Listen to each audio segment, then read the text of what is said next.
I picture what it would be like to be the owner. I imagine describing him to a friend.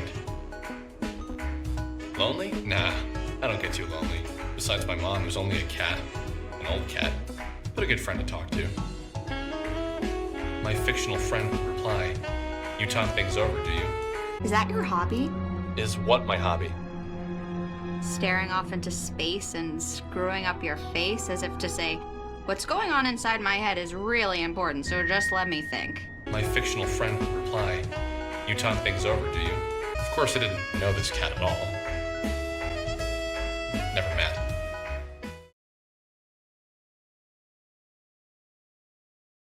Something about her compelled me. Pieces of her story started to fit together in my mind.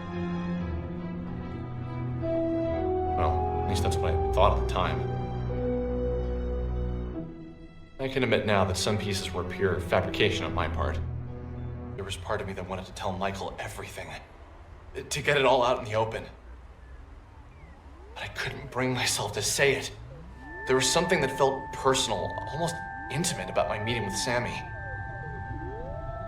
Like in that moment of her disappearance, we were linked. It was from my eyes only. Her memory was from my thoughts only. I had known her for less than 2 hours when she vanished from my sight. Sammy was gone for good, swept away as if she'd never been there at all.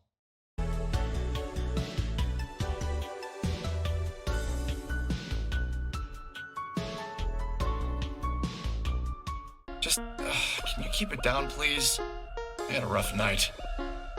Can't get that video out of my head.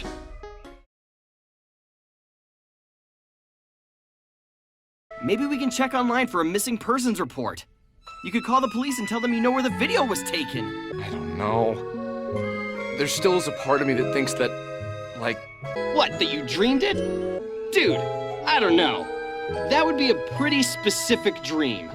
Oh, and Alex, I thought you should know. The elevator girl has a name. Her name is Sammy Park. I was able to get some information on her. I'll share it with you in person. Sammy Park, huh? I'm Sammy, but please call me Sammy. So you think you went into the factory, came home, and then had a really realistic dream where you met a missing girl you hadn't seen before?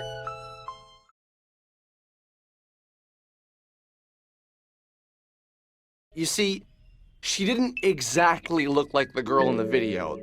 She was a very difficult girl to read, especially without being able to see her face. I know now that every person who tells you about spirituality, dead people and all that have no idea what they're talking about. Someone told a lie and it somehow stuck. I told the truth and it just gets muddied up by that same ancient myth. With the exception of my post, most of the things on that forum seemed like lies.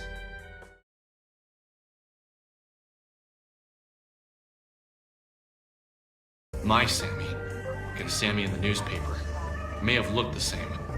There was a difference there. I could feel it. All of my fears were confirmed. What I was experiencing was real. There was no doubt about it.